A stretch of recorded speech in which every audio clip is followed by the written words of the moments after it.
Howdy, everybody. Welcome to the Brother Sister Show, a family-owned and operated podcast where two siblings keep in touch by talking about movies. Typically, but this week, we're joined by a very special guest. I don't know how to introduce a writer, director, producer, actor, stand-up comedian, you name it. Avital Ash. Hello, Thank you for having me. Thank you for having us, honestly. This is my show now, and you guys are guests on it. Yeah. Yes, ask us anything you would like. Episode And our 100 100th episode, yeah. Yeah, it feels like the first episode. Like this is the first real one. This is where it What? starts. This is the beginning. Am I 'Cause we your have- first guest? No. In a lot of ways, yes. So we had this this idea I started a long time ago where we were like, let's just have like listeners or basically people we know on, and they like would request to be on. And so we had like our family and friends and whatnot, but you're the first like actual person that knows what you're talking about, like in the industry and whatnot. I'm your first so it's just industry been- guest. Yeah, it's mostly just people that were like, we like movies. Do you like movies? And they're like, yeah. And then we just talk about a movie. But Great. I like movies, which none of us had watched this movie, so that's a fun thing.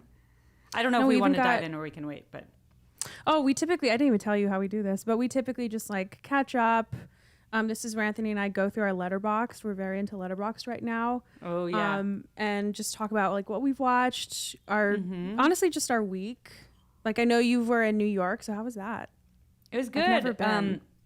We saw a real highlight was we saw Jagged Little Pill, the Alanis Morissette musical on Broadway, which I don't know, you might be too young. Do you know Alanis? I think cute. my brother probably not, but my No, mom I don't. liked her, I think. But Yeah, it's always like anytime I say something is cool or good, you're like, my mom likes them. And I'm like, yep, all right. Ouch. Yep. I have very hip parents, so it's not an true. affront. But yeah, I mean, I'm not like, I don't listen to her a lot, but I'm Yeah, I surprised that know. that's good. I never trust those kind of like, what are they called? Where they use like actual music. Jukebox musicals, I Yeah. think they're called. Yeah, I'm maybe a little swayed by Amir liked it a lot, so that helped because we saw it together. And I feel like, yeah, it's always tough if you're watching something and the person with you hates it. It's like hard to not take that on a little bit. But also, I feel like both of our big takeaway was like, oh, she's insanely talented. This album came out when she was 21. Holy shit. And there's so many great songs on there. There were times where I thought like the story was a little questionable or like it felt like very like I'm like, I can see what you're doing. This is very like predictable and cheesy, but then it would still make me tear up. So I'm like, all right, I guess it's working. So Yeah, I know. I hate when movies do that. I'm like, I know what you're trying to do, and it's working. right, I really don't like right. There are moments where I'm like, this is bad, but so am I because I'm crying. You know, And I feel like it's really hard. So Anthony's thing, I do the board. Anthony does albums. Like he's very into vinyls right now. Yeah. And I feel like, is that like when I'm not that much of a music person, but are albums supposed to already have like a through line? Because isn't it hard to kind of make a story out of just like a selection of songs, you know? I'm don't curious. I don't know what you would say. I think it depends on who you ask. You know, some of them are like concept albums and there is a through line, but a lot of times I think it's probably always indicative of like a period in your life because you're creating songs around a certain time. But no, they really definitely had to like jump through hoops to make this a narratively cohesive story. It's written by Diablo Cody though, who wrote Jennifer's Body and Juno. Yeah. Oh, So that was cool. Yeah, I think she does a good job. Like, there's a lot of songs where you're like, these shouldn't make sense together, but she manages does. to make them. Yeah. That's cool. I've seen a play, but I've obviously never been to Broadway. Anthony did though with my parents. Notably Yeah. went without me, so that was nice. That's the only reason we went is because we could go without you. True, yeah. What did you see? I think we saw Mean Girls. It's been a while. Cool. And The Book of Mormon, I think. That's Amir's Oh. favorite. Classic. It was just hilarious. That's all I really remember. Oh, we saw like The Office off Broadway. And the only thing I really remember was they had like a little flyer for Jan's candles. and it was like a scratch and sniff, and it was the worst. It was the worst smell I've ever smelt. It was terrible, but it was fun. Isn't that the whole like gag though, right? Like she can't make candles. Yeah. She doesn't know how to do It was foul. Interesting. Well, what album? I guess this is a good segue, Anthony. What have you been doing, and then what album do you have displayed? I mean, I know.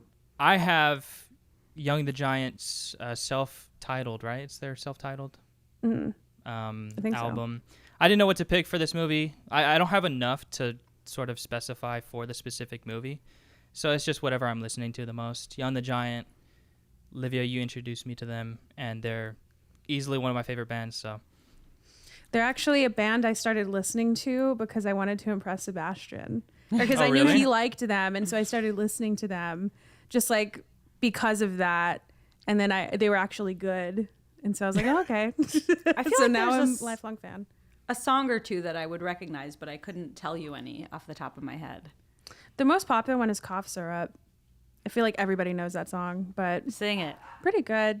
Oh God, no, Anthony, play it. Yeah, let me just go. For it. All right, what have you been up to, Anthony? I know you didn't go to New York, but I mean, try to impress us with something. Not much. Really far behind on Spooktober. I've been trying to watch. For a long period of my life, I was terrified of horror, and I just need to catch up. The only notable ones that I've watched are, or this week, because I'm still super behind, is Killer Clowns from Outer Space. I still haven't seen that one. Jessica, my co-host on our horror podcast that Livia has been on, loves that one, but I've still not seen it. It was funny. Funny how weird it was. There's one of the deputies in it. I couldn't imagine after seeing Jaws was my first one that I watched for a Spooktober. Love Jaws. And I couldn't imagine hating someone more than I hated the mayor. And that I don't know if Anthony said this, but he watched all movies, like all the horror films that he wanted to watch were ones that he's never seen. Oh yeah, Wow. yeah. Cool. Jaws There's is a the lot of first one. classics. Yeah, a lot of So classics. you had never seen Jaws up until No. this month. Correct. And? I really liked it. Yeah. I can see how Not love, but... Yeah, not love. I think it's a sign of the times for me. You know? This is a conversation we've been having all month because he watched that, he watched Rosemary's Baby, like all these classics, because we're both really bad at watching classic movies. Yeah. And even though we like love movies, if somebody's like, well, like, have you seen, like, I think Right, I remember for we the talked longest about time- rom-coms and you hadn't seen When Harry Met Sally. And I'm like, that's Yeah. the rom-com. I know. And I watched it Yeah. for the first time and I was like, I did like it, but it just feels like I've seen it before. Right, because you've And seen, it's we hard- talked about this. Everything that's ripped Yeah. it off. Yeah. Yeah, and it's really hard to like that's the conversation we've been having about horror, where he's like, it's just Hereditary, like, you know, or like Jaws is like, I've seen so many movies about big fish, like big scary fish. It's hard to feel Right. but I don't know. Well, Yeah, what it- did you think about him, Anthony? It just makes me appreciate what they did for the genre more so than I think me enjoying it. And as sad as that is, I do hold them high. You know, Night of the Living Dead was one of them as well. Like right after Jaws that I watched, and I was like, this did a lot, but I don't know. Ending, right? That's the whole thing. Especially That the ending, yeah. But then, like, yeah, because I also only saw that recently, and it's sort of hard. There are moments where I'm like, this isn't coming together for me, or like, this isn't making sense to me. But then, you know, even just casting a black lead was really ahead of its time, which is so cool. So, like, there's a lot to respect about that movie. But Exactly. yeah, I'm sure when it came out, it would have been like explosive to see. Yeah. Do you? So I if you're wish- just starting, oh, sorry. No, go ahead. Well, if you're just starting to get into horror, would you say that you have any horror movies that you love, or they're all like where you're like, oh, I can see that this is objectively good, or, you know? I'd say ones that I love that are like recent have been Green Room. Like some of them we've talked on the podcast. Like Creep is one of them. You loved Creep, loved Green Room. Loved those. Okay. We just did our top fives, like top 5 horror films. We should have asked you to prepare some, but we did our top 5 for like a Oh, that's fun. just like an Instagram post. And yeah, I missed those it. were- I want to hear them. I can jump in with mine too.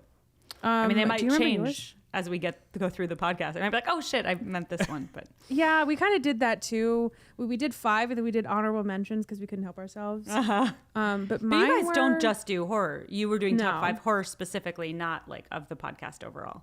Oh yeah, just we did of horror. Yeah. Just for like we're gonna post on Halloween. But I love horror films, so like I know that's why I chose a horror movie, because you and I talk Yeah. about them a lot. But I didn't realize that your brother was so new to the genre.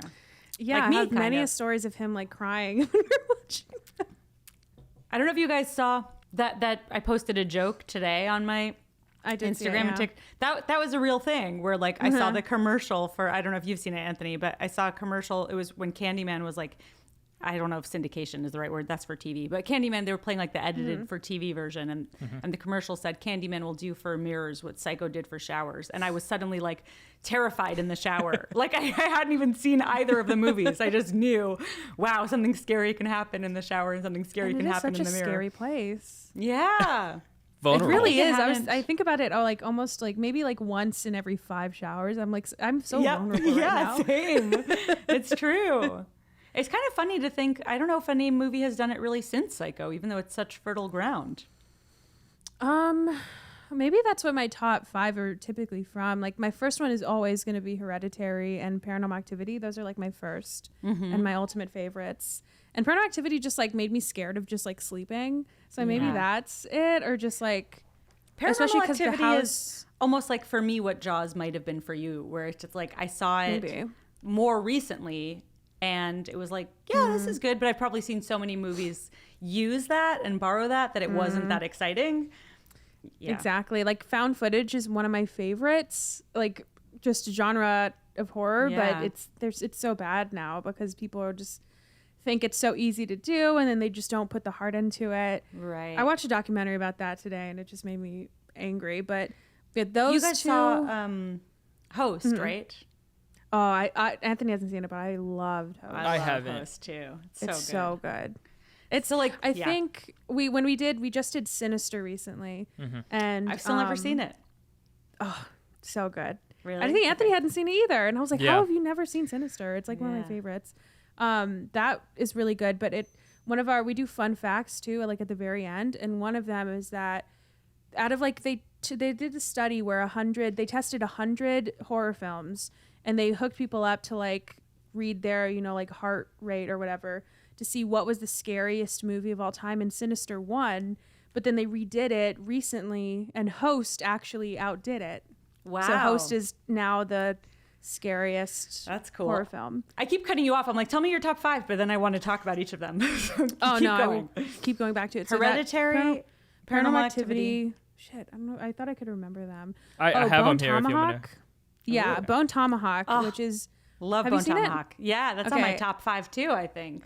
I It's- mean, if you've checked my Letterboxd, it's up there. Oh, so that one is not on my top 5 of all time, but it's on my top 5 horror films, especially because it did 2 things that I didn't think was possible. It made me like Westerns. I don't really like Westerns, and it made me really like it. And it made me like have a movie under my belt that I don't like to recommend to people, but I like always tell them it's really, really good, but I wouldn't recommend you watch it. Or if you do, tell me and I'll tell you what part to skip, because it's one of the movies that like disturbs me. But I think for an you can't entire skip week. it. You can't And skip that's it. the thing because it's I know. so, and it reminds me of this movie so much that it's so like horrific that it ruins your entire week, but Yes. it's necessary and it's earned It's the only because movie, it's a good movie. in the last several years where I felt like going to bed that night, I had to actively be like, don't think about this scene. Don't think about this Yep. scene. And there's that one scene, which you can, as soon as you say the scene, everybody knows what you're talking about. Yeah. But there's also one shot that I didn't totally get what it was at first. And I think I rewound it. And even just that one, it's not disturbing in this like same graphic way. So we can, sidebar about it later to not Okay. spoil anything for anyone that hasn't seen it. But there's one other shot that also really got under my skin, which I think it's so effective. And Matthew Fox is so good in it. I never thought of him as a Yeah. real serious actor, and he was And great. it's very funny that he just like pops up out of nowhere and you're like, Yeah. oh God, okay. And then He's you're- this and then dandy. you fucking love him. Yeah. And That's great. I love that movie. And then But that's on my top 5 horrors too. I love that one. It's so fucking good. But it's one of those where I'm like, I don't like to recommend it to people because it's going to ruin your week, but it's fucking worth it. And you're going to love it so much. And I watched Tombstone recently. Oh, I've still never seen it. Westerns. I think you'll, and I wanted to, because it's Sebastian's dad's favorite movie. And I really wanted to tell him about Bone Tomahawk, but I was like, I can't in good conscience tell without my watching father-in-law to watch this. Yeah. But I think he would like it. I don't know. Maybe I'll edit it for him and take that scene out. But, and then, I don't remember the other ones, Anthony. Can you tell me? Oh, no, I don't remember. The Conjuring. You have The Conjuring. Oh, The Conjuring. That one also scared the shit out of me in theaters, surprisingly. But it was a really fun time. There's like 1 or 2 scares that are really good in that. Yeah, like there's a closet, like a wardrobe one is really good. Where you think that's it's going to be inside, but it's on top. Oh, that's good. So good. And then Lake Mungo is your last one. Oh, Lake Mungo. I fucking love that movie. I might need to rewatch it. Everyone loves it, and I didn't. But I think I might have been high, and I watched it with a group, and maybe it wasn't. No, I think I said whenever we recorded it, I was like, this is a movie that I think I'm the only person that is like a stan of this movie. I know so many people love this movie. But I see maybe why. I need to watch it again. I see why a lot of people don't like it, though, because I feel like it's a kind of horror that is not fun to watch. Mm-hmm. You know, it's like about grief and death and like the kind of haunting that you don't. It's not fun to see. But so is Hereditary. Yeah, I think people love that movie, too. I don't know. In the theaters, I had a very different experience where a lot of people did not like it. Oh, interesting. But I don't know. I love that movie. And it feels so real, too. I think it's a found footage that's at such a different... Yeah. It did feel like a documentary, for sure. Yeah.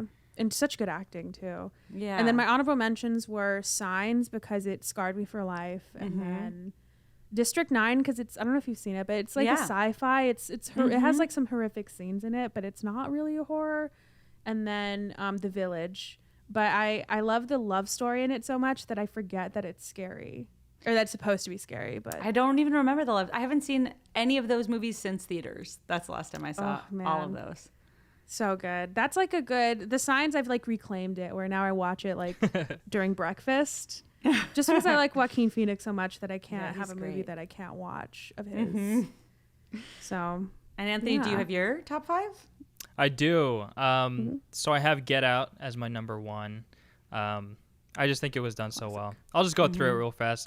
I have Ready or Not, another absolutely fun one. Green Room, I think for the same reasons. I also love Bone Tomahawk. It just sticks with me. Patrick the casting Stewart, too. I think we mostly talked about Patrick Stewart. Amazing as the villain. Wreck, also found footage. Yeah. And then Creep. Creep was my last one. Love Peach Fuzz. I'll have one overlap with each of you, I think, which is the Ready or Not. I also loved so much. Green Room, I have to rewatch. It was a weird thing where a friend of mine who loves it was dating somebody. She came over to watch it, and then the guy like called her in the middle, and they ended up sort of having this breakup conversation. And it, like, I don't know, just I feel very tied in with that experience where I like couldn't remember the movie objectively. But I love Ready or Not. I love Bone Tomahawk. And then, like Jaws for sure. Pan's Labyrinth. Ooh, yeah. So good. That's a really good one. That's one that I watched once, and I think I watched it a little too young. And so I'm like, I know it's good, but it scared me too much. Yeah. But you'd think that would be exciting to you now if it scared you so much then. Like Signs, reclaiming it, like you said. That's true. Yeah, I should watch it again. Reclaim it. And then I feel like I'm definitely forgetting a couple, but the one that comes to mind now is I can see the poster. I'm forgetting what it's called. The same guy that did The Lobster, Killing of a Sacred Deer. Ooh, I haven't seen that one yet. That's good. Oh, that's a good one. I don't know. I think I liked Lobster a little bit more, but I really liked that one too. Yeah, I think what most people did. I think. I don't know. Who knows? It's because I remember hearing a lot more about The Lobster than Killing of a Sacred Deer. They're both really good though. Like it's kind of they inch it out. It inches out like a little bit. Yeah. And then I recently watched. I think it's the same director that did Dogtooth. Yeah. His like first film. I recently watched that one, and that one was fucking wild. Oh yeah, I haven't seen it, but I know that was him. Yeah, strange. I liked it, but I think I still like The Lobster a little bit more. Yeah. I feel like I'm forgetting one major one, and I'll just blurt it out later in the during. That's what I kept thinking too when we made our list, because I'm like, there's something. Oh, I'm not thinking Scream! about. I know. Again, your mom loves it. Your mom loves Scream. I think she does. Yeah, I also like it a lot too, and I'm excited about the new one. The new one. Yeah, I can't wait. I'm a little nervous. Reboots make me really nervous. I don't know if you saw the newest Halloween. Mm-mm. What a doozy! Really bad. What a movie! Yeah, and then I watched this documentary about the Paranormal Activity movies, because apparently they made a new one and like didn't tell anybody, and it's like the 7th one. Yeah, and it was so bad, and it was like to a degree where it made me angry. Yeah, like I was ranting to Sebastian. He's like, I have to go to work. I can't sit here and listen to this, but it made me so mad. I don't know if Anthony knows this. I don't know if Livia, you probably do, but the new Scream is written and directed by the same guys that did Ready or Not. So that makes me very excited. Oh, interesting. Yeah. And I think, I forget his name, but the guy that did the original one, I think he's like back as a producer or something, right? Kevin Williamson? Involved. Maybe? No, I think did he write or direct the first one? So Wes Craven him. died, which is a bummer. Oh, he died? Yeah, he died. So maybe his name's still on it as a producer, or maybe okay, never mind. And then Kevin Williamson wrote them. He also wrote Dawson's Creek. So he has this like, he was really good at writing like teen relationship stuff. But he didn't write this new one. So like Jessica, who I do my podcast with, is like very not on board, because she's like, it's not Wes Craven, it's not Kevin Williamson, and I'm like, I think it's almost better to have one, like, versus having one of the two, like. Start over and you get these other guys who are also great. And I don't know. It's been a while since I've seen the first Scream, but it feels like Ready or Not is of the same like spirit of that. Like it's funny, it's fun. Yeah. It's got like slasher stuff. Yeah. I feel like I would trust them. I think Scream is scarier than Ready or Not was, or at least to me, but maybe that's because I saw it in high school. But even watching it now, I think I'm a little more scared. And Scream, I need to watch it again. Yeah, Scream is one of those I need to reclaim, because it scared me as a kid. Just I never watched it. What didn't scare you? Scream and Saw. I just remember seeing. Oh, Saw's a really good movie. Still haven't seen it. The faces. I remember seeing Saw. The Mask. Oh, Saw. The Mask and Saw, and just like, okay, I'm just gonna continue not watching that because that was terrifying. First one's good. The first one's really good. I saw the newest one, the Spiral movie. I was excited about that, and it was the first movie I saw after the movie, like the theaters opened, and it was not a good movie, but also not a good first movie to go to because it was so fucking loud. Oh, and God. I was like, have movies always been this loud? And then we recently saw Dune, and I was like, okay, now I'm used to it, but it was too jarring. I want to see Dune has just women just yelling in your ear the entire time, but I fucking loved it. I'm excited to watch it. I keep hearing mixed things. I was like, it's annoying that we got back in time for Thanksgiving weekend and there's all like fun Thanksgiving stuff, because I'm like, I want to go see Dune. I want to see Last Night in Soho. I still want to see the French Dispatch, you know? Dune was good. I didn't think I would like it. Loved it. And then we're going to do for our next episode, but it's before this one, so it's already out, is what's it called? Last Night in Soho. Yeah. First Note, too long of a title, but it's okay. But we're gonna do that. So I'm watching that tonight. Oh, cool. Yeah, I really want to see it.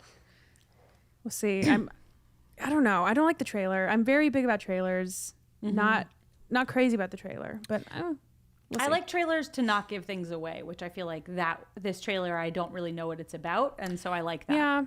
Yeah. I just don't like the editing is kind of cheesy, but I don't know. Maybe it's the whole shtick is that it's supposed to be cheesy. I don't know.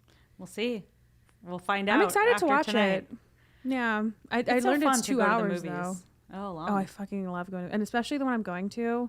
I'm going by myself, and it's one of those theaters that it like serves you food, but only 2 of the things on the menu are good. But it's really good. Okay. And so I'm very excited for that. Oh, that and it's like the popcorn's like $10 and it's like this fucking big. I hate that. See. Yeah. But it's an experience. Yeah. Overpriced. You love it. Yeah.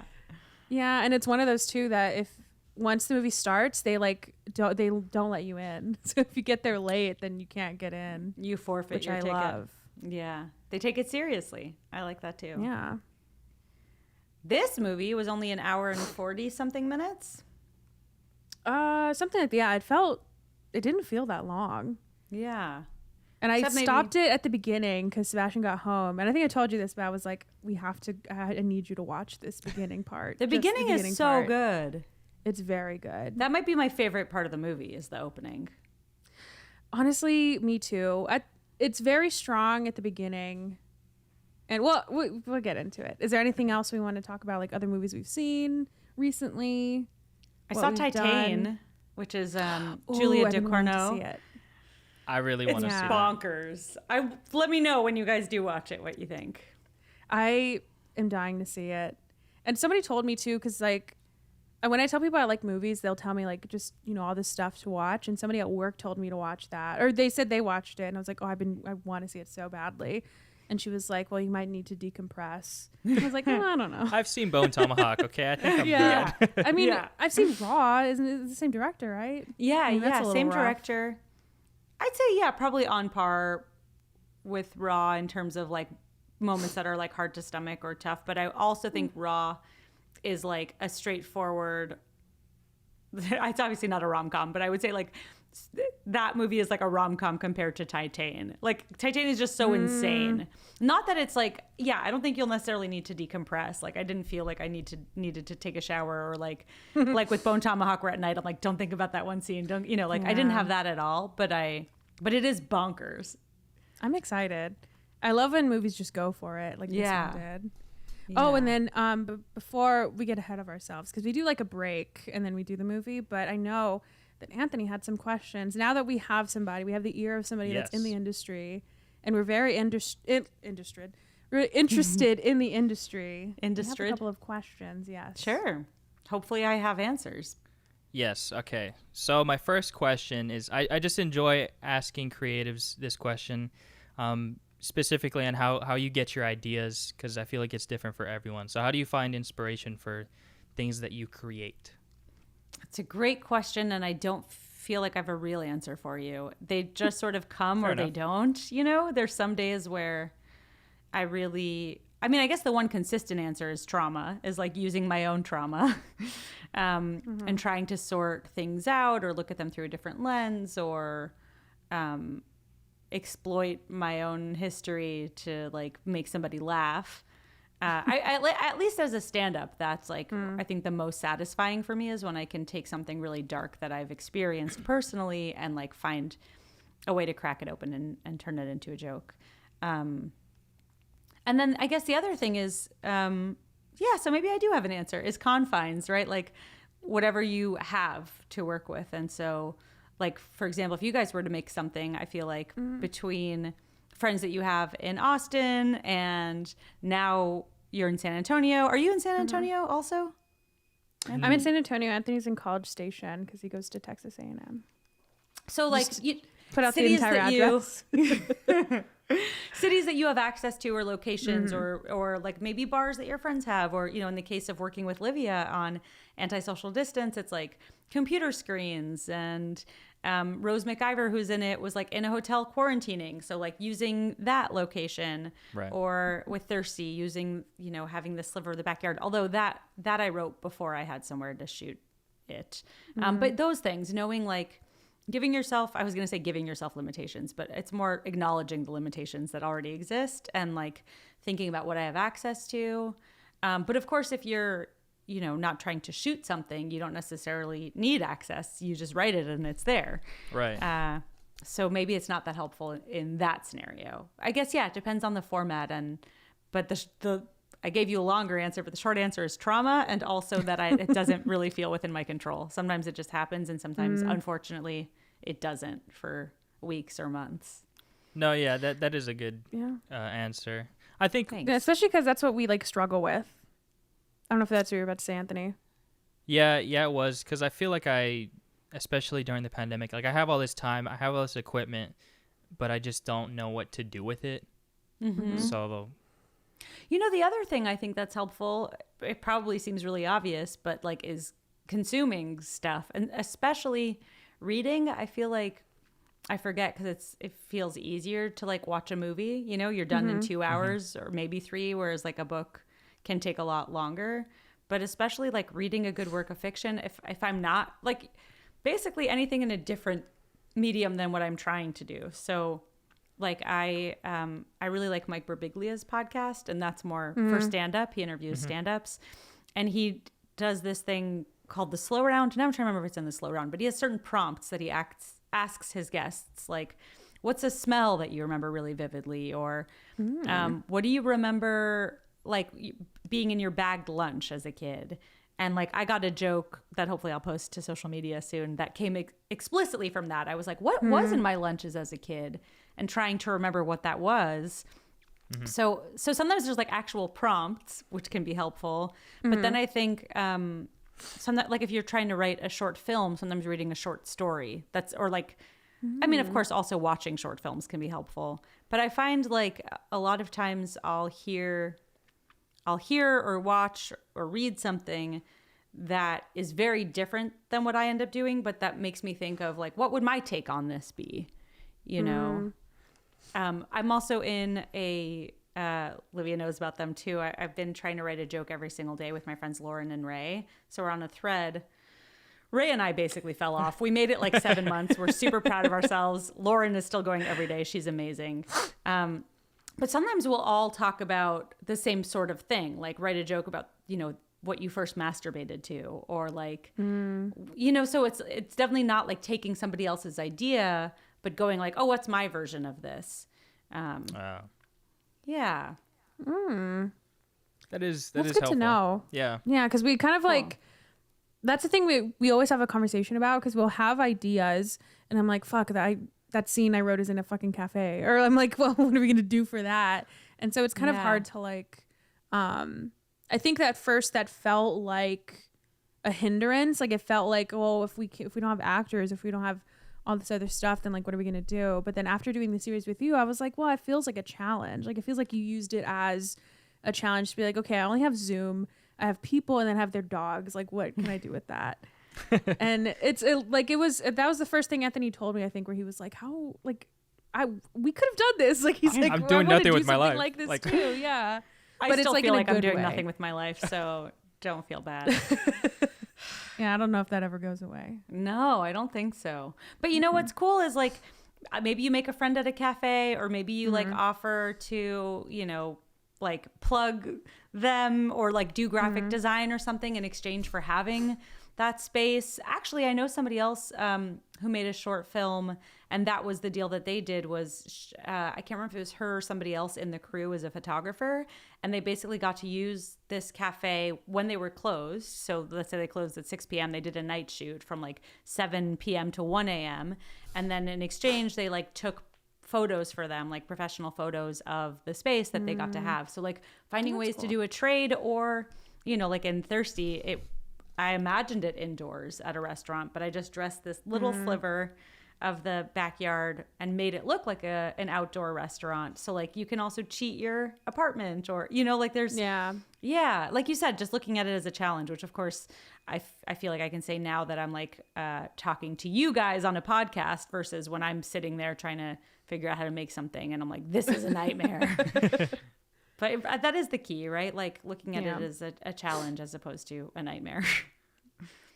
Right. And that kind of goes into my next question is like, once you have that idea, that challenge that you want to accomplish or overcome, is how do you stick with it? Because I feel like when I have an idea that I'm like, this could be something, it just falls apart and I just lose the momentum that I gained. And I think this is a shitty answer, but this is because I very much relate to that.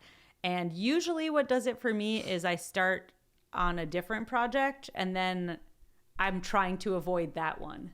So the way to avoid the second one is by going back to the first one. I mean, that's sort of what happened with Antisocial Distance, right? Like we started moving forward on it, and then I started writing a horror movie with a friend of mine, and then that was stressful and overwhelming, and I was like, oh, I better finish this other series, you know? And then deadlines help too. You know, Livia can attest to this too. It was like, all right, it's set during Passover. And I was trying to release it initially for the Passover the year before, and then really took my time and went away and did other things. I mean, I also wasn't feeling well, and there's the pandemic, and there's all sorts of things. But even just being like creatively tapped out is a valid excuse. It happens. But then as soon as I had something else that I was avoiding, it was much easier to get it done. So I have heard conflicting advice, like get your hands in a bunch of different things and, you know, you never know which is going to be the thing to pan out. And then some people are like, you know, focus on going deep, not wide, and really focus on one thing at a time. For me, I feel like, and I know Livia and I both have the shared ADHD diagnosis, I think it helps for me to have multiple things, especially because if I get stuck on one, sometimes I'll have an idea and it's like, it doesn't work for this, but it works for that.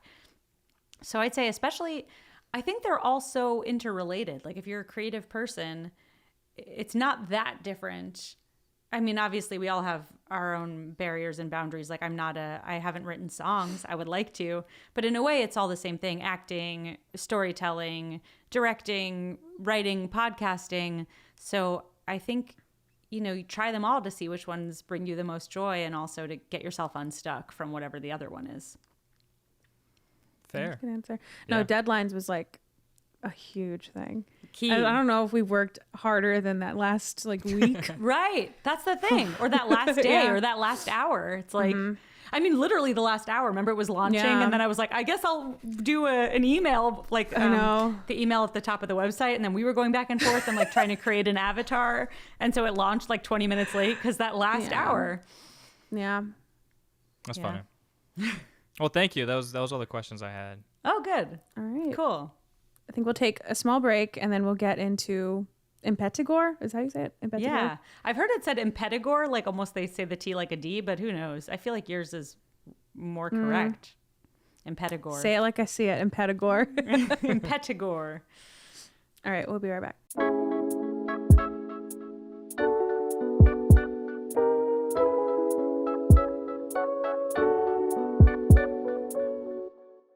A woman inherits a house in her ancestral village, but she is unaware that members of the community have been trying to locate and kill her to remove the curse that has plagued them for years in Impetigore. Written and directed by Joko Anwar, starring Tara Basro, Marissa Anita, and Christine Hakim. Critics gave it a 6.7 out of 10 on IMDb, 92% on Rotten Tomatoes, and on Letterboxd it has a 3.4 out of 5 average.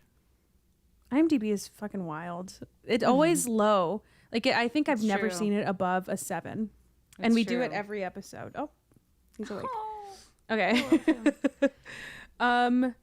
Yeah, I took notes. I don't know if anybody else took notes. This movie, like, usually I know it's good when I'm like, I need to write this down. I took like 3 notes, very few, Okay. but I took some. Some of mine are just like jokes that I don't know if I should even say, but like one of them is DIY skin graft for the ending. That did seem like where it was going, but it wasn't. Yeah, it was weird. I have a whole thing about the puppets because I didn't really understand it, but I had to do some research. Yeah, that's my overall, which I don't know if we can do broad strokes. I'm curious to hear Yeah. yours before we get into the details of it. But like, so much of it really works and is really good, but then a lot of the end like doesn't quite make sense. That's what I thought too. And then I realized I think it might be just a cultural thing, because, or maybe not the thematic stuff of it, but like I was talking to Sebastian about it because he was kind of watching it with me, and he's usually better at like clocking stuff like this. But I was like, well, so what was the puppets? Like, what was that? And he was like, I don't know. And I think it was just because like it has such a cultural significance to people in Indonesia that you kind of have to have that understanding to understand like what And it I has was on to board do. with that. It's more like, I don't know if we want to, if spoilers. The curse stuff. Specifically why the mom, Yeah. who ultimately is responsible, the protagonist's grandmother, as we learn, Yeah. why she was so hell-bent on killing her and why she put on this curse in the first place. I just felt like her motives felt very unclear, and that was frustrating to me. It was like, I think it had to do with like a little bit of like they kind of just wrote it off a little bit. Like if you didn't pay attention to it specifically, you didn't notice it. But she did mention about how like, you know, the puppet master kind of feels just like the person, like, of course, the man in the village that everybody looks to for like spiritual advice, which I'm sure that's like another cultural thing. Right. But I think she mentioned that the puppet master like generations before Maya's dad. I'm just gonna call her like the name we know. Yeah, before her, that he like abused her, and so that's why, because maybe she didn't want to continue the bloodline, or she just like, I don't know. So that's what I thought, but the reason that it doesn't make sense to me then is she really seems to love her son, who is also a product of that bloodline. So why the selective, like, my son is good and he should live, even though, and it seemed like, you know, he might have even been a product of rape. It wasn't super clear, because also the translation said, like, he fucked me in this house, and you don't know if it's consensual or not. But then translations are always hard to go off but then it's too, like, it's not, it's her son with this other woman who is unconnected to that bloodline that has this baby. So it felt like if it was really about the bloodline, she would like commit infanticide against her own baby. You know, it felt like, I don't quite get it. And then also when her son kills everybody, including Maya, Rahayu's family. Yeah. They never make that clear too. Like, is that his mom's spell? Like, is he in like a sort of trance? Yes. That I was also confused about, and I was hoping somebody would know, because I don't know. I think the movie doesn't know. Or I think maybe it does have to do with like her. So when I was reading, like doing a little bit of research about it, just for the cultural significance of it, I was like, I looked up like what the puppets mean, but also it seems like it's trying to say something just about women in general, and it is trying to, especially about like another cultural thing is there's a lot of women's issues, like women's rights issues happening in Indonesia, and so it could be a part of the like something that I guess Americans can understand is maybe you would think because she's a woman that she would be, you know, she would be equal with her like horrificness, or she just wouldn't do it in general, and she'd be like, well, I'm just gonna like, I have my son, so whatever. But maybe she's like somebody that's operating on behalf of the patriarchy, where she's like, it was okay when I did it, but if somebody else is trying to do it, this woman's a whore and I hate her. You know, like, right. That's what I thought. I kind of chalked it up to, but I don't know. I don't know what you think, Anthony, as a man, and choose your words carefully. I don't know. Like, I will agree. I was a little bit confused towards the end. I don't know. To me, the mom or the grandmother, protagonist grandmother, I could see it being, you know, like shame, you know, like this is my grandkid, but like not legitimate. It's not my legitimate grandkid, so I don't want this. You know, it's like shameful. That's the only thing that kind of makes sense to me. But yeah, it feels like the movie doesn't really know, or maybe it'll be answered in a subsequent film. Or maybe the end does answer it. They take so long to explain everything in flashbacks. So that's why it's like, all right, if you're going to do all of this, give me the motive. And I do want to point out that I'm leading with my criticism. There's a lot that I think is really great about it that we can talk about. Those were just the things that made me crazy, where I was like, you do so many things so well, and I'm invested, and like, just give a little more, especially because it's like arguably too much context at the end where they're like laying everything out. So I'm like, you're already doing that. Give me just a little more context for why she did this, why this is happening. Yeah, I know. I completely agree. And I think we can do the like little minute stuff first if you want, and then revisit the criticism, because maybe along the way we'll find something of like what explains it. Because I would have a lot of faith, but I mean, me neither, but who knows? But because I don't want to skip over the very first scene. The beginning's the best. Possibly the scariest thing I've seen on film, or one of the scariest things I've seen. And it definitely, like, I can't imagine watching this. I don't know if this kind of job, like what the equivalent would be, like working in a booth like that in like our country. But I can't imagine working that job and then seeing this movie. I'd be like, well, I have to fucking quit now. Are you kidding me? True. And like her choices, I don't know. I was like, why would she open the window? I'd be like, right, why does she? Even when she runs, I'm like, aren't you maybe safer just locking yourself in there until authorities arrive? But it's still, it was such a strong opening, and I can't imagine like not wanting to watch the movie You know, like it's not something that you are like, I watched 5 minutes and then I got bored. It's like, it seems like you make it 2 minutes in and you're like, I'm sold. What is this? Yeah, You're hooked, yeah. I watched it last night on my phone, just all sad. And I was like, okay. As the director intended. A lot of red. I love it. There's a machete. Oh, okay. That's it. I love this movie. Yeah, the beginning was so good. I'm like, I could have watched the whole thing play out in the city, you know, before they go to this little village.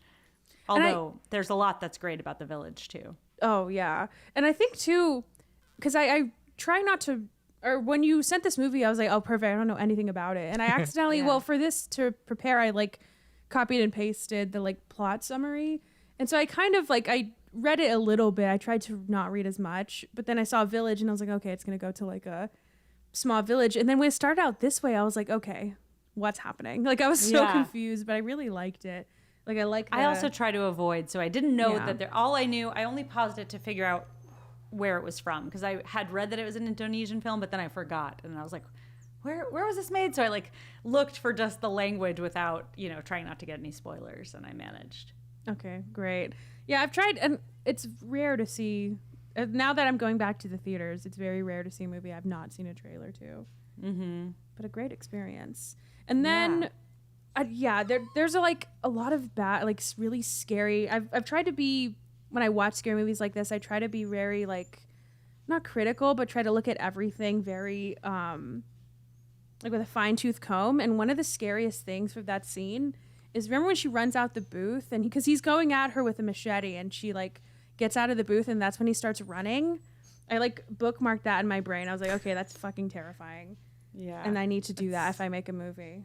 Sorry. So well done. And they cut very quickly between the two girls talking at the booths. Like it has this sort of frenetic energy right away, where it just feels fast paced, and you're like, it feels like something's building even before you find out that this creepy guy has been driving through at night and maybe stalking her. And it starts that whole like of the whole like theme of, you know, women's pain and or just what women have to deal with, like them talking about, well, she can't come home late because then people are going to think she's a prostitute, and like all these things. Yeah. Right. I mean, once we get to the village, that was another thing that makes me crazy, is some of the choices are very questionable. It's always just easier to fixate on like the things that you love and the things that you can't stand versus the stuff in between. But you know, I love that the friend, what's her name again? Deanie. Yeah. Or they captioned it as Dini, but that's never how it sounded. But yes, it was like Dini. Mm-hmm.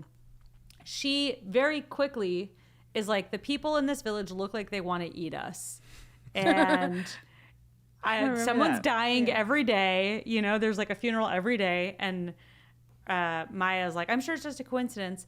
But I like that she picks up on it quickly and is like, this is Danger Town. We got to get out. But then why does she say I'm Rahayu? And then I get why maybe she says it in that first moment. But once they're like trying to kill her, just be like, okay, I'm not her. I just said that because I wanted the house. Yeah, I've actually never heard that name. I don't know. Yes. Yeah, exactly.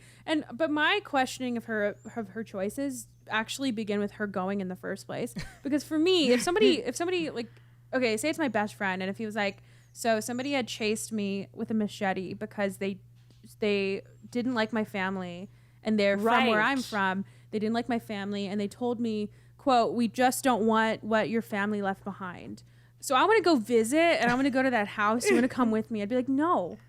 They're like, why would I want somebody try to kill you because you're from there? Or and you're if you do go, you never pretend that you're that person, because you're like, yeah, they hated this family. Exactly. Clearly. And you don't stay in the goddamn house. Are you kidding? No. And they pretend to be students, and I think Maya's like, oh, that no one ever hurts students. I feel like that's a target. I thought that was maybe supposed to be a joke. I wasn't sure. So, yeah. I thought that's pretty funny if that is what they were doing. Like, students are always safe. Yeah. And I think I questioned that at first, because I was like, or I didn't know the director's inspirations, but I guess cutting to the end, the scene where she jumps into the truck, I was like, oh, okay, he's like legitimately a horror fan, because isn't that like a iconic kind of like not motif or like visual, because I think one of the Texas Chainsaw Massacres where the girl ends like in the back of a truck. Yeah. And so I feel like that was a nod to like horror people where they're like, yeah, well, I mean, And this isn't his first horror movie, so I think he is Yeah. a big horror fan. yeah, I would assume so. I also was, when you're saying going back to even like, why would she even come in the first place? Yeah. I didn't have that as much, but also earlier I did have that where she's like, I smell like a dead raccoon. I'm going to go take a bath. And then she's like, okay, I'll go get us some food. For so many reasons. One, I don't want to get in this creepy ass bath. And two, I would definitely not want to split up. I would, at that point when she's like, they look like they want to eat us, I'd be like, say, strength in numbers. Like, you cannot pry me from your side. Yeah, and you couldn't pay me enough to be in that house by myself. Are you kidding? No. I It was love a nice haunted house. houses. Big house, though. Nice house. Big house. Which is why it made so much sense for her to just be like, I just lied because I wanted the house. But Yeah, but I mean, at that point, I don't think they would have believed her. It was kind of. I think they would have. No? I doubt At least it. try. I feel like that would have been an easy solution then. She tries and they don't believe her. But like, at Yeah. least try.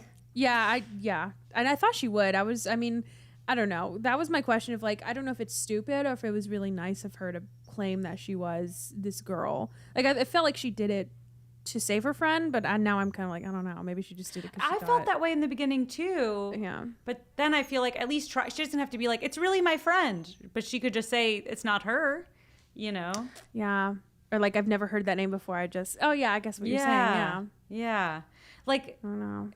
it felt like they played it like she didn't even connect that would be why they were killing her. Like, she's like, I don't know what I've done to offend you, but I don't understand how she wouldn't put that, because like you said, she knows this guy came after her friend being like, we don't want what your family left behind With a machete. And- Yeah, he was literally gonna kill her. Yes. Unless she didn't. And I mean, they're maybe in she the same didn't- village. Maybe she and didn't she say said, the details of it. I don't know. that's another but- thing that's kind of infuriating, is like when the friend is like, what happened? You know, she's like, nothing. Like, just tell each other. You're so much stronger with the information.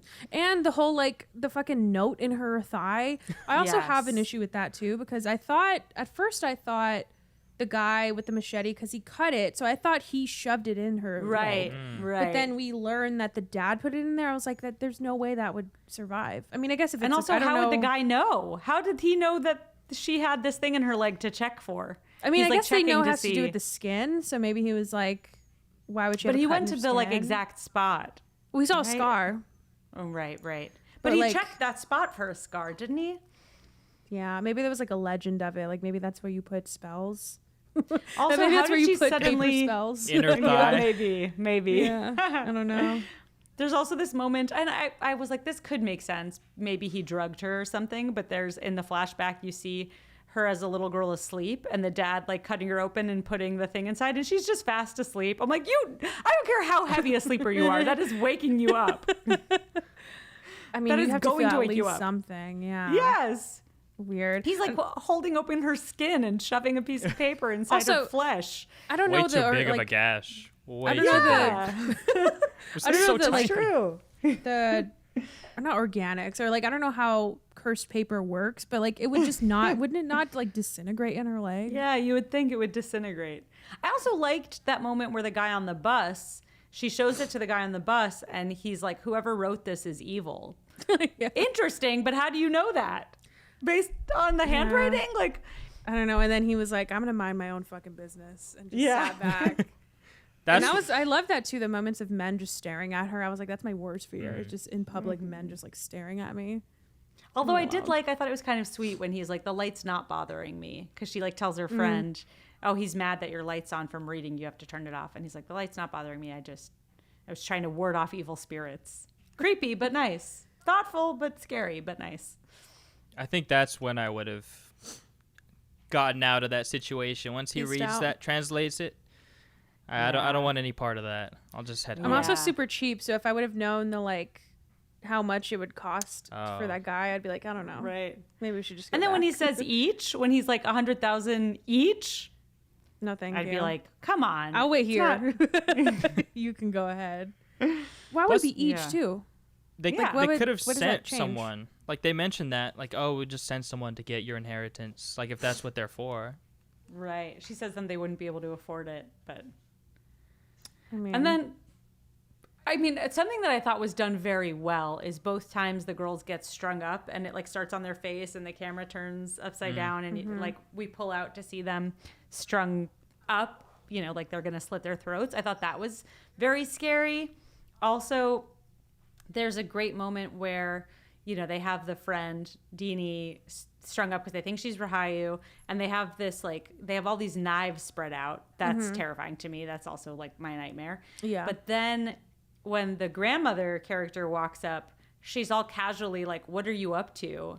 And she says it like they stole a cookie from the cookie jar or something. Yeah. Like, you get the sense, you don't know that she's in on it immediately, but just that casual nature of like, what are you guys doing? When there's like, boys, what are you doing? Yeah. Boys will be boys. I thought that was so scary. And then, you know, she just slits her throat. And then when she's Terrifying. like stringing up the skin and you see like boobs. The boobs. Oh, I doing laundry? gasped, and Sebastian was like, "What's happening?" And I was like, "I don't know how to even describe this to you." That was scary. Another scary part, but I think it was one of my favorite things, is the first night when they get there and they're sleeping, and the camera, like, it's very jarring because the way that the camera moves is kind of like a way a movie typically would, is just like regular framing. But then the first night when they were asleep and they start to feel like spirits around them. I don't know if you guys remember, but like the camera like looks, it starts on the two girls sleeping and then it moves abruptly up to the like the spirit that's there. And then but we moves don't back see down. anything, right? No, you see it's so quick though. It's like really hard to catch unless you're watching it, where it literally goes up like that and then back down. But when it's up, you don't see you see a There's spirit? just a girl there. Yeah, one of the Okay. little girls. And then it just like moves with her while she's going through the house. It's like so fluid.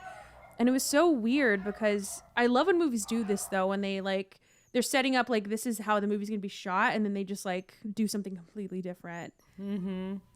Did anybody else notice that when they talk about like the elder is a puppet master, before when you finally meet him, it's like he looks pretty young. Yeah, it's I weird was that he's so considered an confused. elder. That is true. When he said, I saw that you were looking for me. I heard that you were looking for me. I was like, is this the same guy? This doesn't seem Yeah, right. I was like, I could have sworn you were the old girl's wife or a husband, Yeah. but okay. Like I thought I was gonna see some You old don't look- guy. Yeah. It's a very not an progressive elder. village. Like, yeah, I he's think the 40, whole but idea- he's our master. So Yeah. Is it progressive or is it just patriarchy? well, yeah, there you go. I mean, I thought maybe for that- them it's progressive, is what I'm saying. Maybe, like, Maybe, this is a maybe. progression as a young man. As an elder, which Yeah. especially considering that there's like no baby's been born in 20 years, he should not be an elder. It's like, it's not like there's a lot Yeah. of young people. By But I thought the default. idea of the babies being born without skin was pretty cool and scary. Like just a unique. And I liked the mystery of it because I was like talking, Sebastian was just on his Switch and he was not paying attention, but I was like talking to him like he was watching it. But I was like, what is happening to these kids? Because when they first show, or when they first see like this, when we first see the scene of the babies being born, we see that he kills them, but we don't don't know see what's them. And wrong. then, yeah, but Yeah. you see that he kills them. And so I'm like, okay, so they're not like stillborns. Like something's Yeah. happening. And Right, I was like, don't are know they if I ex- sacrificing them? Yeah, and or they look Yeah. like they had a look like they were like, oh God, again. And I was like, okay, what is it? Is it a demon? Is it like lamb, Right. where it's a lamb? You know, like what is it? Yeah. Also weird that everybody's like so game to have babies in this village. Yeah, at some point, just like stop fucking. Like 20 years? Yeah. That's I mean, maybe it's the way too hope much. of like Move. maybe they think it's the curse was like a quota, or they're like, oh, maybe it was like 40 babies, and then after 40, the It's also 41st is good to go. That's a good Like, explanation. pretty selfish because, like, oh no, this is going to be different. Like, we got this. Right. We got this time. Yeah, and then they make a whole point of introducing the guy in the woods, the one baby they've kept alive. But why? What was the point of that? He was like, I'm hungry, and she's like, I'll be back, and then that's the last time we saw him. Like, I Yeah. told Sebastian, okay, maybe it'll be cool. And what I thought was gonna happen is after they broke the curse, that he would grow skin, His skin would. Yes, I thought so too. and that he would like, I don't know, maybe I wanted it to be a rom-com, but that they would fall in love, or that they would leave, and then we'd see a year later, and they would have a baby or something. I like that idea. But yeah, but we just saw him in pain lying down, and he's like, I'm hungry, and then that's it. yeah, What was the point of that? What was the point? Maybe just to show us, the audience, that they did try it once and it didn't work out. I mean, it did make me sad. So if that was the point, then like it was pretty good job. shocking. That must be wild too, to like I always picture every time stuff like that happens where they have like a baby like that, just pitching that to like a studio and being like, okay, so like this is like a drawing of a baby with no skin. Or even just seeing that little like who gets to keep that prop, you know? Right. 'Cause I want one. I don't want one. That'd be good. That'd be good merch. Like a little gummy of like a baby that's just like Okay, so coming back to the babies for a second, a little bit of a leap here, but at the very end you get a 1 year later, and then you see that there's a new curse, and it's that like grandmother person eating babies, which again makes it seem like she always had it out for babies, or like I don't understand her MO. Why is she a baby eater now? Why did she? Yes. What I read, I think people, like somebody said, because I also wanted to look, see if I could find like a explanation for that. And people had said because she had caused a curse, it's not like, so she had caused a curse, and she also, like the dad, she had made a deal with the devil, and that's why the baby was born that way. Yeah, that confused me too. They both made deals with the devil. So she made a deal with the devil, but then the dad had to sacrifice 3 girls to make a deal with the devil. Okay. Yeah. Everybody's making deals with the devil. Which I kind of like that layering of like multiple curses. I think that's very funny, but also like a great way to like have the story be fresh. But from what I read, people were saying because she had made a deal with the devil, that just because she had killed herself didn't absolve her from that deal. And so she still had to, like, it's a new curse because, I mean, just because you're dead the devil doesn't give a shit. He's still gonna, that's interesting. You still owe him some fetuses, girl. Like, I like that idea, but then what about her dad? If he also made a deal with the devil, he's not eating babies. And she seemed to like it. So she seemed happy about it. So that's what the curse was, though. So like I don't know. Now I'm kind of confused about the curses, but so what I think from the curse of like the dad, it was, even though he was dead, it still had affected the village. So that's why they were pissed at this girl, because it was her family's curse. And she did solve it. So I mean, I guess there is a way to solve this other lady's curse. I don't know what that would be, but because she like, you know, united the bones with the girl's skin, that they were fine with it. But yeah, I don't know. I was kind of confused about that. I still kind of am. I don't know if you have any ideas, Anthony, of what you think that is. Well, didn't the wife of the guy who tried to kill Maya say that something like curses don't ever really die, they just get reborn and like change? So yeah, I like that part. Isn't that kind of, I don't remember that, but yeah, I loved that. The wife, I loved her so much. She was really good. I love that actress too. She was so good. Yeah, she was. When she threw that the entire phone scene and turned around, it was just like staring at her. That was great. Very funny. She was like, "This is the payback, because I just want to creep you out for a minute, but I'm fine." Yeah, I'm not mad at you, but I am going to give you a jump scare to punish you briefly. Which fair. Yeah. But I did love that scene of like when that girl's comforting her. It was like, I think this movie is great because it has a lot of layers, and that scene had so many layers where it like took me on a fucking journey where we find out that that's her husband, and I was like, fuck, she's gonna kill her. But then we find out she doesn't even know her husband's dead, and so she has to tell her. And then she doesn't want to kill her because she thinks the husband can find a cure, and then the layers deepen when she finds out that her husband's dead, and she's pissed, but she's like, I'm not gonna kill you, it's fine, whatever. Like, I feel bad that he tried to kill you, so like I'm gonna help you.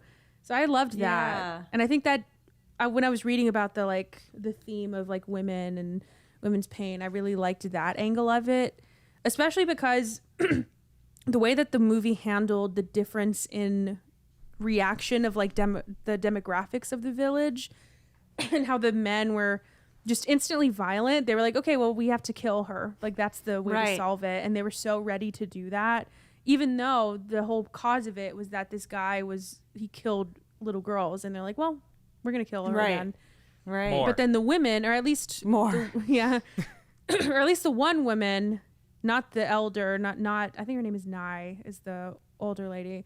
this other woman, her reaction is understanding and being like, you know what, we'll figure this out. I don't want to kill you. Like, it's not your fault. Yeah. Like, her instant reaction is understanding, not the whole like violence. That's why I don't think, even if Denis tried to explain herself, I think the men just wanted to have a reason to be violent to women. I think you're right. I just thought Denise she should have known why and tried to stop it instead of being like, I don't get it. What did I ever do to you? You know? Yeah, I don't know. That was kind of confusing, and I don't know what the movie wanted us to think of her, because at first I was like, oh, she's trying to save her friend, which is really nice. But then, like what you said, at the end, it seemed like she was like, oh, I don't know. I'm just going into the woods with them. Right. So, I don't know about that. But yeah, that's why I loved that scene. I love that girl. And I did look up stuff about the puppets if you guys want to hear about it. Sure. Yeah. So I got this from a website called Horror Obsessive. I think it's a blog, and they say about the puppets that the Javanese art form known as wayang is an ancient and extremely influential version of shadow puppet theater. In particular, wayang kulit is the oldest, most traditional version of wayang figures. They're spindly, two-dimensional puppets that are ornately decorated and constructed using perforated leather. For centuries, wayang was dramatized mythological Hindu epics, and practitioners are regarded as keepers of wisdom and as leaders in their community. So, except in this movie, the puppet master's leadership is conceived in wickedness, and his puppets are made from the flesh of children.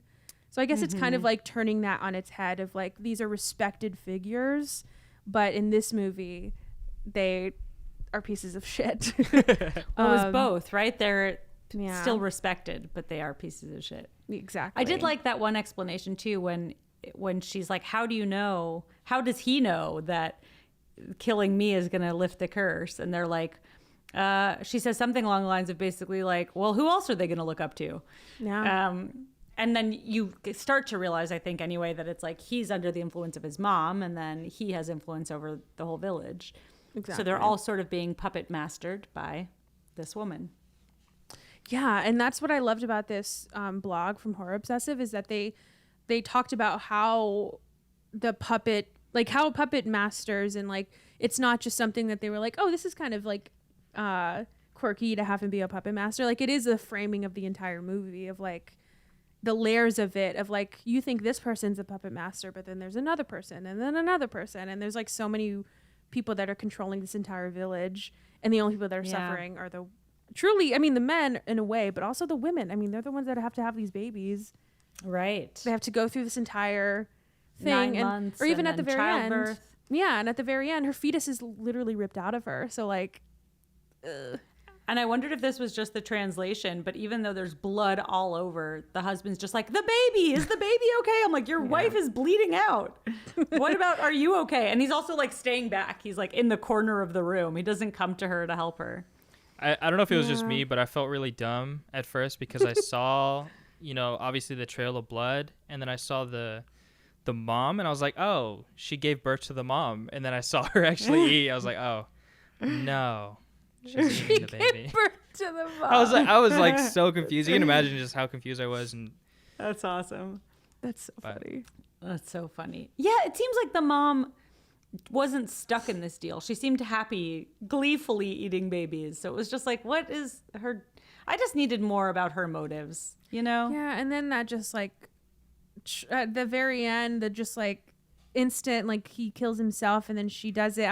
It was so much, and everybody just standing around watching. Yeah. It was pretty Wild. brutal. I don't think I've ever seen that, like using someone else to kill yourself, essentially.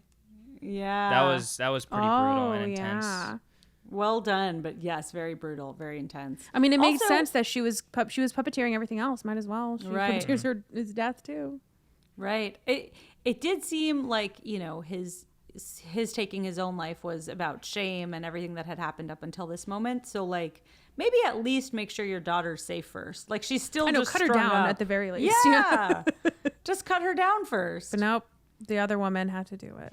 Yeah, she runs in like, the baby's okay.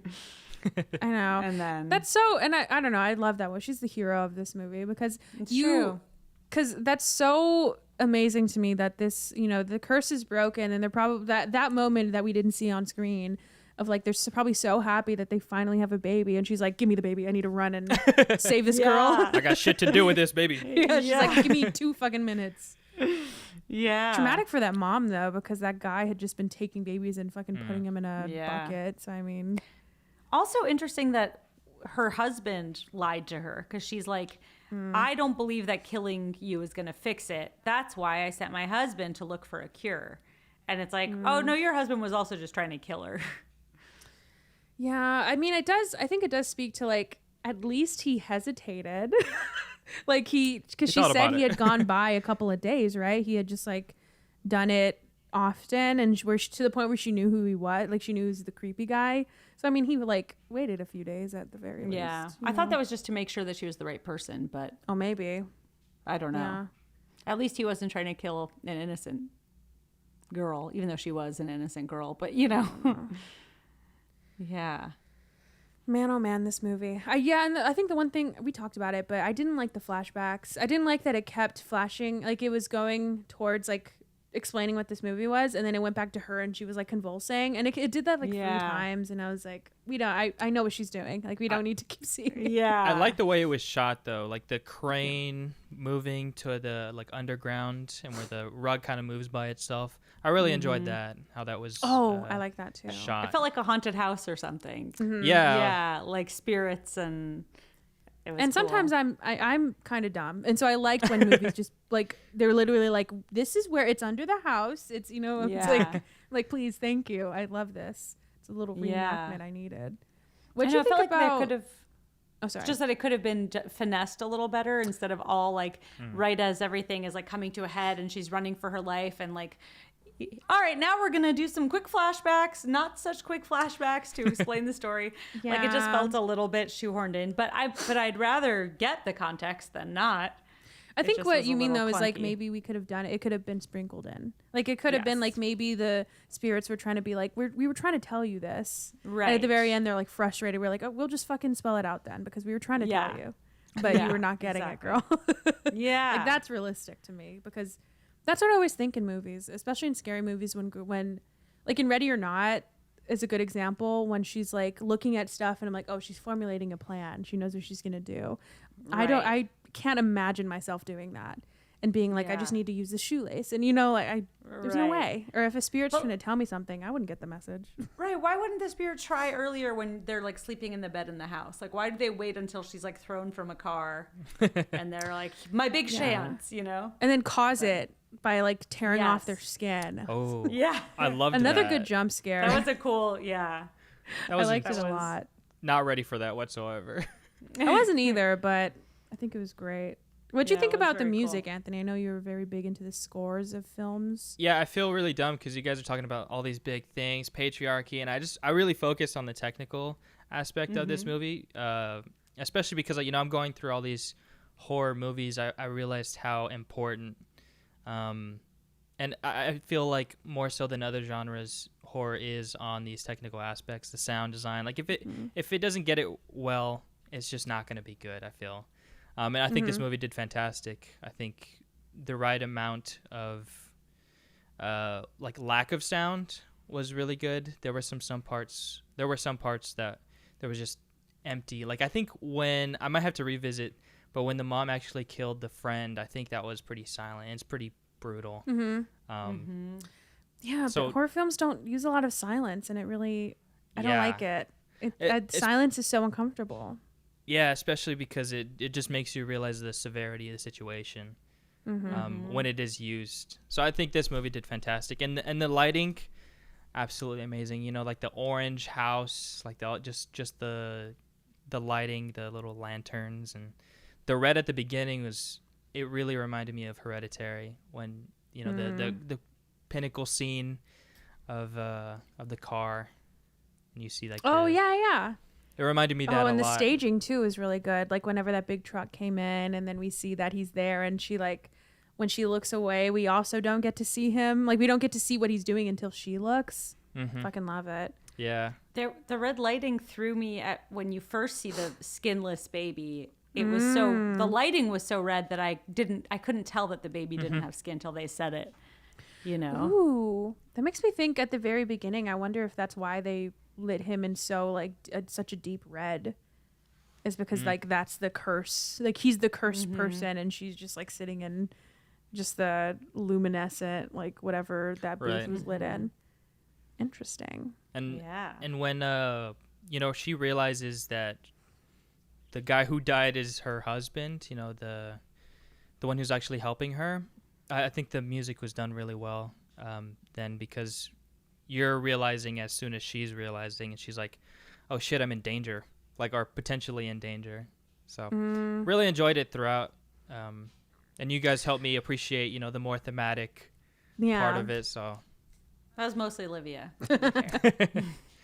Another thing I loved, and Anthony and I were kind of talking about it yesterday, just quickly, about how I think the reason I, even like with the little flaws, the reason I love this movie is because I feel like horror doesn't go for it anymore. Especially, I think it's an American problem, because this movie, like the most fucked up movies I'll see are never American movies. It's true. And this one, like we've talked about before, I don't know if it's on this podcast, but like every time I see a baby or something with a baby in an American horror film, I know nothing's going to happen to it, because like they never want to do anything to babies, which like I had the same thought. And so I guess I thought that I applied that same logic to this movie. And so I was like so shook whenever I saw that something was actually happening to a baby and that they were trying to kill it. The thing that I kept thinking is like, oh, people are not going to like this movie, which is not true. But very high RT score. I fucking loved it. I think I'm so glad. Yeah, I loved it. It's so disappointing when you see a horror film and you know they're holding back. I hate it, because this is the only genre, not the only one, but it's like basically the only one where you can go do whatever the fuck you want, and it can be very good. Like this movie is still super good, and it has so many dead babies in it. So like that one scene I forgot to mention when I was talking about lack of sound. I know for a fact, or not for a fact, when the dad actually kills the like young girls, when he like snaps their neck, absolutely brutal. Oh, I forgot about that. But that was pretty silent too, I'm pretty sure. Like, and you don't see it, you see the shadows of it. Like the puppet show. Exactly. It actually made me wonder, have you guys seen the new Candyman? Yes. It made me wonder if they were influenced by this movie. Maybe, but have you seen it? Yeah, because there's a lot of shadow puppet stuff. I didn't think it was enough though. I was kind of confused because the trailer made it seem like that was the like thing about that movie, but then there was like one scene and I was like, I wanted it more. That's interesting. I think again because I didn't watch. Well, I probably did see the trailer, but I didn't remember the trailer. Or they only used it for like when they explained the story of Candyman, for, like right? as a device. Yeah. Maybe that would be cool if it did, because that is such a cool like. I don't think that's used enough. I don't want every movie to use it now, but like. Right, but it really cool. has a weird creepiness that moment. Just to wrap up, so I don't forget it. In that same scene where you find out that the guy that the police shot in the opening is this girl's husband, it's in that same scene where she says something like, "That's why I don't believe in killing you, Rahayu," and that's like the moment where you're like, "Oh, she knows who she is," because up until then it seems like she just doesn't get it. And then you're like, "Oh, she knows everything. She just is not a shitty person." Yeah. I loved her so much. All right. We can wrap up with some fun facts. I have a little bit. All right. So the title of it actually combination. Well, it's kind of I think Anthony found something like another explanation, but the one I found is that it's a combination of words. The first one being Impetigore, which is a bacterial infection of the skin that is more common in younger children, and the word gore, which obviously means violence and bloodshed. And so I guess it's fitting because it's obviously a curse that causes a skin mutate, or I don't know what you call it, but for babies. I don't know do you remember the one that you saw, Anthony? Yeah, I have it here. Saying more of like what it means is the road to hell is paved with good intentions, which I think fits real well, especially because, I mean, except for the mother, the villagers, like they had good intentions. They just wanted healthy, happy babies. Yeah. Wait, how does it mean that? Like, maybe they're talking about the Indonesian title, because it's a long one that I don't know how to say. gotcha. Yeah, probably. That's cool. But Yeah, I like that that a lot. idea too. Me too. Okay, so this movie was made based on the director's bad dreams that he had in 2008. That was funny. The scene at the end of the movie when Maya stops a driver and jumps into his pickup truck and keeps laughing. I don't think she laughs, does she?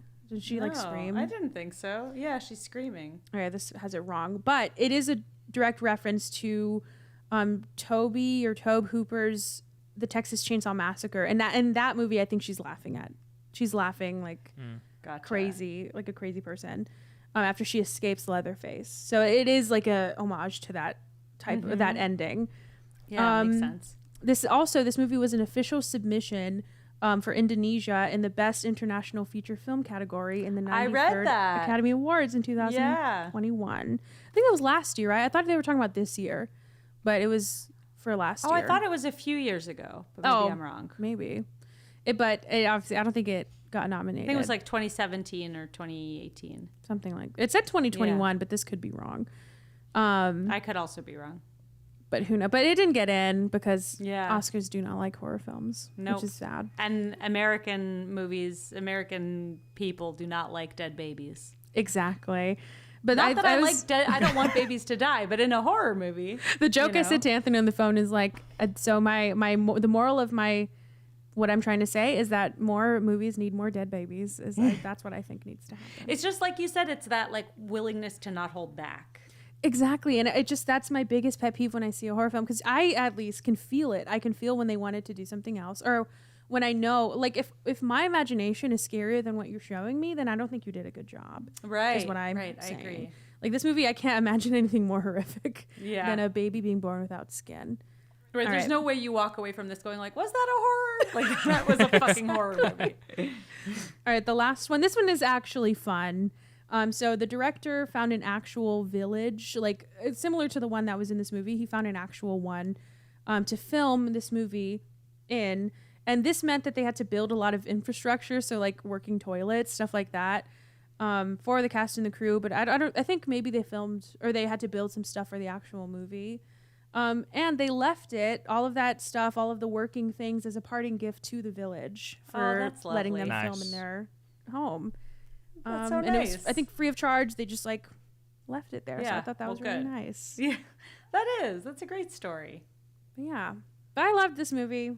It made me want to, Anthony, we do this game where we try to connect to, like, we'll just pick random actors and we'll connect them using just like different actors that they've been in movies with. And when one of us loses, we have to pick a movie for the other person to watch. And Anthony's been picking, I've been losing a lot. Anthony's been picking foreign horror films for me. And I've just been, and they're usually older, and it's hard for me to watch older movies. But this movie and watching those have made me want to watch more foreign horror films, because they truly do it better. It's true. It also made me want to watch this director's other movies. Mm-hmm. Same. I didn't know he did other movies. Yeah. So it's not his first rodeo. And I think he might have one coming up, but maybe I'm wrong. Yeah. Oh, I'm glad that you guys watched a movie that you maybe wouldn't have otherwise, and that you both liked it so much. That makes me very happy. Yeah, thank you for picking that and for coming on. Thanks for having me. I'm honored to be your first industry guest. Thank you. Hopefully we have many more. Or you can just come back every so often. Do you have anything you'd like to promote, tell people about? Well, Livia co-produced my series Antisocial Distance, which I still would love for you to watch that. That's at antisocialdistance.com or youtube.com/antisocialdistance. And then I'm Avital Ash on TikTok, Instagram, and Twitter. I think that's it. Letterboxd. So, we love Letterboxd here. I think I'm just Avital Ash on Letterboxd too. This one's getting a solid, I think I put like 4. All right, that's good. I want to look at yours. I think I follow you, but I just haven't checked. I haven't been on there in a while because I've been in New York for a week and a half. Well, please follow us. And we'll see I don't know. Yeah, I don't know. I've been watching a lot of horror films, so that's what's on my latest ones. But I'm trying to keep up. Anthony is good at posting his. I'm not good at posting mine. I know. I feel like I have two modes. It's either like I'm on there constantly, or I'm like, oh yeah, I forgot and I haven't been on there in a month. Same. No Anthony's on there all balance. the time. Yeah. What's the follower yeah. count, Anthony? Let's end with your follower count. 37. Good number. There you go. Very I think nice. last time you said 31, so No, Whoa. I We're said getting there. 38 last time. I know for a fact. Oh. But it's cool. I don't want to play the numbers game anymore. I'm just going to have fun with it. So Yeah. I'm I already. made it for the love of it. I Yeah. don't really try. So funny. You'll get there. Next time it'll I'll be follow 40. you. That'll get you up one. 38. That's There you go. even. Maybe number. the I love trick that. is what we need to do, which what Avital did on the Doughboys, and just say like we have a controversial opinion, but bleep it all out. Oh yeah. Yeah, There you go. it's true. I know you can look if you're curious on the Doughboys Reddit and see people trying to guess, but they also just have a big following because they were early to the podcasting game. I don't know if I It helps. I'll listen to your episode because I don't think I've ever Thank listened to you. them. You don't have to, but you're welcome to. And you'll be like, I know what she's talking about. I know what this I have the in. piece of media is. Because I don't think we ever specified if it was a movie or a show. Maybe we said it was a show. Either way, you'll know. Great. All right. Yeah, this was so fun. And I'm glad. Thank I don't you. know when I would have gotten to it without you guys. Oh, Randy. Randy's gonna make an appearance after He's taking so a nap. handsome. Say hi. Special guest number Oh. 2. Love him. He's licking the microphone. That's so right. cute. See you Okay, later. see you guys soon. Yes. Bye. Thank you. Thank you.